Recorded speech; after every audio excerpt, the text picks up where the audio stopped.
स्वागत है आपका बी न्यूज़ नेशन में। मैं हूं आबिद हुसैन शेख। मेयर उप मेयर पर सरकार के रिजर्वेशन का आदेश। कर्नाटका सरकार अर्बन डेवलपमेंट डिपार्टमेंट की ओर से एक आदेश जारी किया गया है, जिसमें राज्य के 10 महानगर पालिकाओं के मेयर और उप मेयर की रिजर्वेशन कैटेगरी की घोषणा सरकारी आदेश पत्र में की गई है। बल्लारी में मेयर BCAW, उप मेयर GW, बेलगाम में मेयर G, उप मेयर SCW, दावणगेरे में GW, उप मेयर BCAW, हुबली धारवाड़ में मेयर GW, उप मेयर G, गुलबर्गा में मेयर SC और मेयर उप मेयर G, मंगलुरु में मेयर G, उप mayor GW, Mysuru mayor general, उप मेयर BCAW, शिवमोगा में मेयर BCA, उप मेयर GW, तुमकुरु में मेयर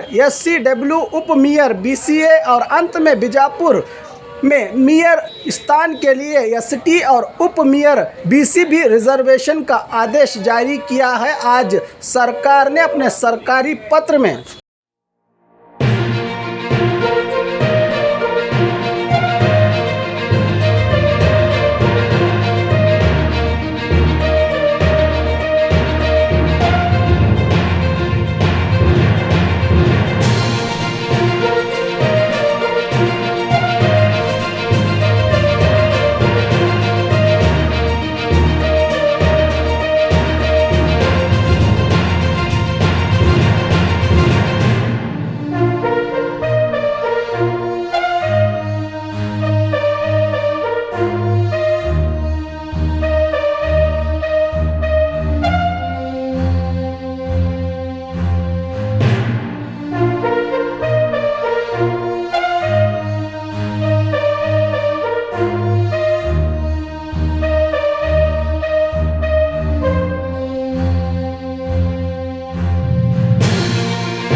और खबरों के लिए देखते रहिए बी न्यूज़ नेशन।